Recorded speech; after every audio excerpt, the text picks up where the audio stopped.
television evolved in the 1960s, that has actually taken over hugely in the way ideas are spread. The real issue, of course, is that the Christians and people with Christian views, distinctly, were not allowed to broadcast. It gives this sort of overall kind of taboo almost about speaking in public about religious issues.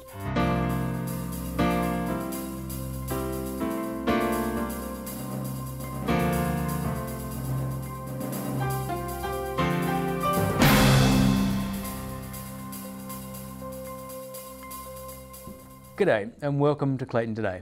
In this series we're going to discuss a current or a controversial issue, and we're looking for ways to make sense of it within a Christian framework. Over the last couple of episodes we've been looking at the things that impact on our ability to talk about God in public, and today we're going to look at some significant changes that have happened in recent times.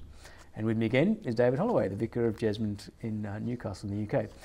David, we talked in the last few weeks about how changes in the public life, and particularly in broadcasting, have really reduced talk about God to very private spheres. I wonder if you could just very briefly summarise what we've been talking about over the last couple of episodes. Well, with regard to broadcasting, of course, the BBC plays a key role.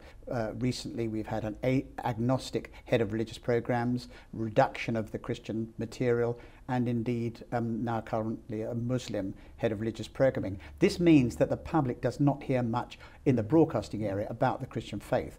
That generates a kind of culture of what we call theistic secularism, where people believe in God, but there's no public references to God. It's not the thing done to speak in public. And the media, as it were, the broadcast media, is very key in that. And the sort of effect for individual Christians in their conversations? Yeah, because that then generates a climate whereby people feel embarrassed about talking about the Christian faith. And also there's a philosophy going on which says because we're now, which is not correct, totally multicultural, because still 70% claim to be Christian, but nevertheless there's this myth that we are so divergent, and therefore the less you talk about your beliefs, the less conflict there'll be. So you get a kind of moral kind of pressure not to speak about your faith. So our conversations have sort of taken us up to the mid-late 1980s. What are the things that have changed since because then? many of us were seeing this in the 1980s, the way the public culture was being affected by broadcasting,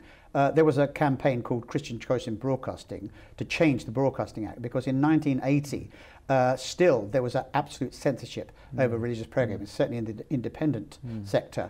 And the Broadcasting Act 1990 at last gave Christians permission to bid for licenses for local and regional radio franchises. That then actually was a little marker, but it's very minimal, very minimal. In radio and TV. But what's happened since is the most significant thing, and this is really, I mean, of world-shattering significance. It's like the invention of the printing press. It's come with the internet.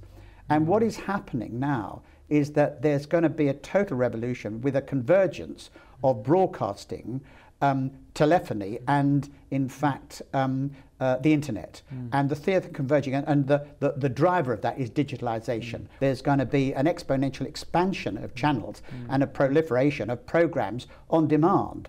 And so this is hugely significant, and people will be able to have one screen in their room which can be both a telephone or getting the broadband, the internet, and broadcasting programmes all at once. So, and you're not wrong in calling that a digital revolution, are you? It's a complete change in the way that information it is. comes Without going into to us details, through. it's a free-for-all. It can't be. It doesn't need to be licensed, and it can't be licensed, and therefore it's going to be open to absolutely everyone worldwide. And I guess this is partly the cutting edge for us, isn't it? Where what we've talked about in the last few weeks is the way that government restrictions on broadcasting have made it difficult for Christians to speak in the public realm. What's the impact of this digital revolution on the ability that Christians have to speak in public?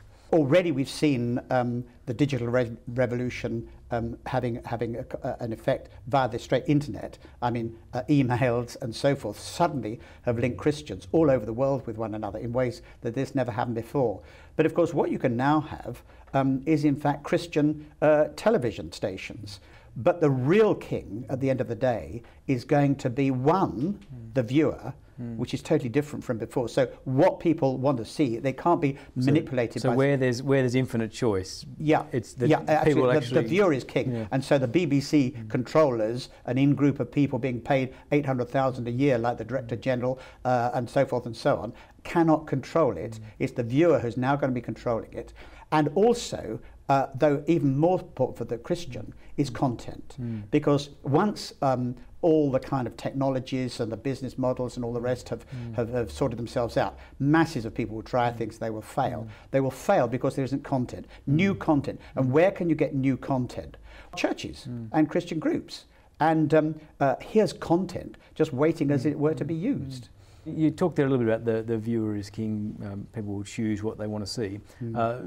Some of what we've seen with the internet in the last few years is that what people want to see is things like pornography or opportunities for gambling or car crash television or whatever. How can that sort of choice, how can that be seen as a positive for Christian it obviously is a negative of freedom. You will get the bad as well as the good. The most important thing is, therefore, you cannot stop a lot of that. But what you can do is increase the volume of good, and that's where Christians really need to be active and engaged. So sort of providing an alternative. Providing an alternative, and actually seeing the value of it. And I think that may be one of my worries. How many Christians do see the value of this? Well, that really brings me on to something else that I want to talk about, which is that I've often heard the phrase, the medium is the message. And the conclusion drawn that television is just not an appropriate medium for Christian content. No. What would you say to that? Is that true? It's not true. I mean, I think there's two things one would say. Certainly in Britain, there's a great deal of criticism of television, religious television, because of one or two bad eggs in America. Television evangelists, there's been some pretty hopeless stuff from time to time in America. I may say much of the American broadcasting is good, but there are the bad things that stand out. Yeah, people are worried by that.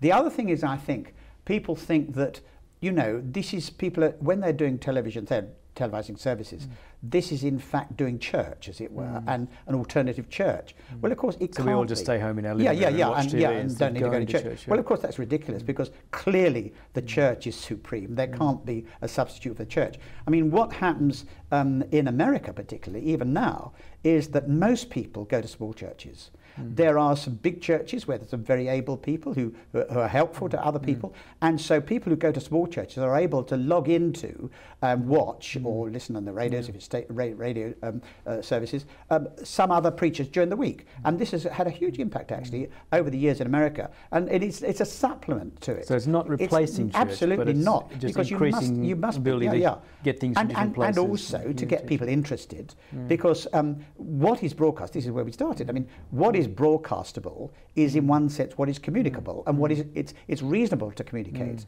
And so we said, I think earlier, that say when Billy Graham comes to town, or used to come to town when he was a younger man, and he did this around the world, there was always broadcast interviews and so forth. This generates a culture of conversation which enables people just to talk about the Christian faith, which is what we're complaining about, theistic secularism is, there's no public reference to God. So the internet now gives an opportunity for churches to get involved, it will do. We're not there yet. We're in very early days. Very early days. Well, we're coming towards the end, so perhaps it is worth moving on then to talk about, given that this is an opportunity for us, what can Christians and churches and Christian organisations be doing to take advantage of this, to bring Christianity back into the public sphere? Well, I mean, they can be supporting Clayton TV for one thing, but our vision at Clayton TV is that we should be able to help other churches do similar sorts of things, provide a platform for other people to make use of what we're producing, help other people to do the sort of things we're doing, and seeing the significance of digitalised communication. So a big part of it is simply just grasping the opportunities,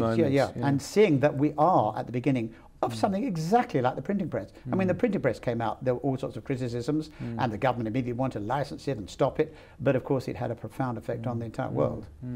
Perhaps maybe to take that a little bit further then, are there any resources that people could look at, things that have been written, or places to start for someone who is thinking about taking this a bit just further? The pure historical information. Andrew Quick wrote a book on the Broadcasting Act 1990 called Hidden Agendas, which maps out some of the things that have been going on. But on our church.org.uk website, I did a coloured supplement on these questions for January 2008, just a little piece people could find helpful. And I did write a book called Nation Under God, which dealt with these broadcasting issues to some extent. So that may be helpful to some folk. Okay. And would you have any sort of practical advice for people who are really thinking about starting their own sort of internet TV thing? You got any suggestions for how to go about Well, they could contact folks at claytontv.tv and they would probably give them advice. Brilliant. Thanks, David. Thank you very much for today. And thank you for watching. If you want to follow up on our discussion, you can find further information and more programs on www.clayton.tv. And do join us next time for more on Clayton Today. Goodbye.